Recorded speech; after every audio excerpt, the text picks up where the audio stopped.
آپ کے دل میں رچنس ہو تو فارغ کریں اپنے آپ، ٹائم نکالیں اللہ تعالیٰ کے لیے، اور پھر دیکھیں آپ کے مسئلے کیسے حل ہوتے۔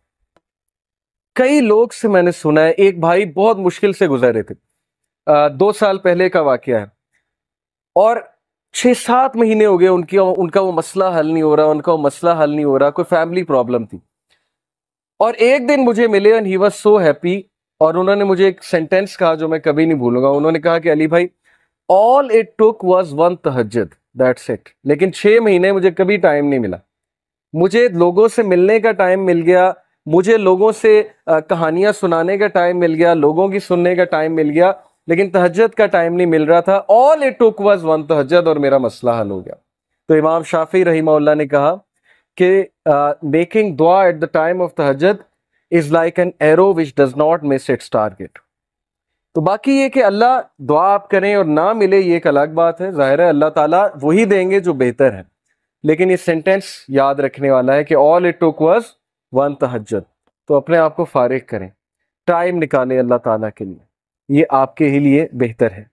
اور پھر یہ حدیث، انس بن مالک reported the messenger of Allah صلی اللہ علیہ وسلم said، Allah Almighty said، حدیث قدسی ہے، O son of Adam, if you call upon me and place your hope in me, I will forgive you without hesitation۔ اگر تم ہوپ میرے سے لگاؤ گے، امید میرے سے لگاؤ گے، تو میں تمہیں معاف کروں گا۔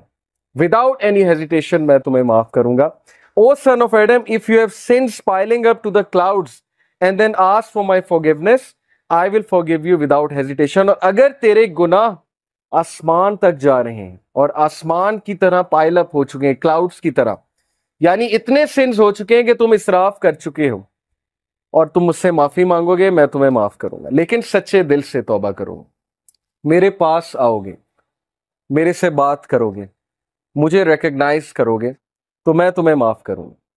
تو کویسچن یہ ہے کہ کیا ہمارے ہوپس اللہ تعالیٰ سے لگے ہیں یا ہمارے ہوپس کریشن سے لگے ہیں؟ میں یوتھ سے بات کر رہا ہوں، میں حیران ہوں کہ ہم ایک انسان کے لیے راتیں جاگ لیتے ہیں، ہم اس کے لیے اپنے ڈیسیجنز چینج کر لیتے ہیں، کیریئر کے جو ہماری لائن ہے اس کو چینج کر دیتے ہیں ایک انسان کو پانے کے لیے، ایک انسان کے پیچھے دوڑتے ہیں، اور بعد میں ہمیں کوئی خاص فائدہ بھی نہیں ملتا، بعد میں ہمیں جو ہے وہ ریگریٹ ہوتا ہے کہ میں نے اتنا کچھ کیا اور آگے سے رزلٹ جو ہے وہ کچھ بھی نہیں ہے۔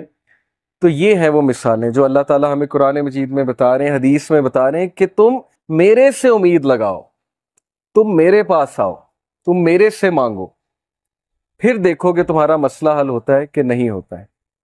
اور امید لگانے کے حوالے سے ابن تیمیہ رحمہ اللہ لکھتے ہیں، ان کی ایک کتاب ہے kalamullah.com پہ آپ جائیں تو وہاں پر ایک کتاب ہے ابن تیمیہ کی، I think relief from distress, yes exactly یہ نام ہے، ریلیف فرام ڈسٹریس، کے ڈسٹریس سے ریلیف کیسے ملنا ہے، اوکے یہ کتاب ہے۔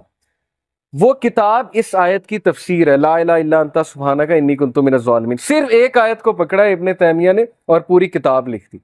اس میں وہ ایک بات لکھتے ہیں کہ اسلاف جان بوجھ کر یہ دعا کرتے تھے، یہ بھی ایک دعا تھی ان کی کہ ہماری دعائیں ڈیلے ہوں، ہماری دعاؤں کی قبولیت ڈیلے ہو۔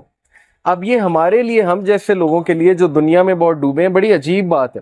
ہم تو چاہتے ہیں یوں دعا قبول ہو، میں اللہ سے مانگوں اور چیز میرے سامنے ہو، چاہے وہ میرے لیے بہتر ہے یا نہیں ہے۔ اسلاف کہتے تھے کہ ہم جان بوجھ کے وش کرتے تھے کہ دعائیں ڈیلے ہوں، کیوں؟ کیونکہ جب بندہ دعا کر رہا ہوتا ہے اس کا تعلق ہی اللہ سے اور ہوتا ہے، تو وہ اس تعلق کو انجوائے کرتے تھے کہ ہم تکلیف میں ہیں، ہم کسی ڈسٹریس میں ہیں، بس ہم دعائیں کیے جائیں، تو یہ تعلق انہیں بہت لطف دیتا تھا۔ یہ ایک بہت ہائی لیول کی بات ہے۔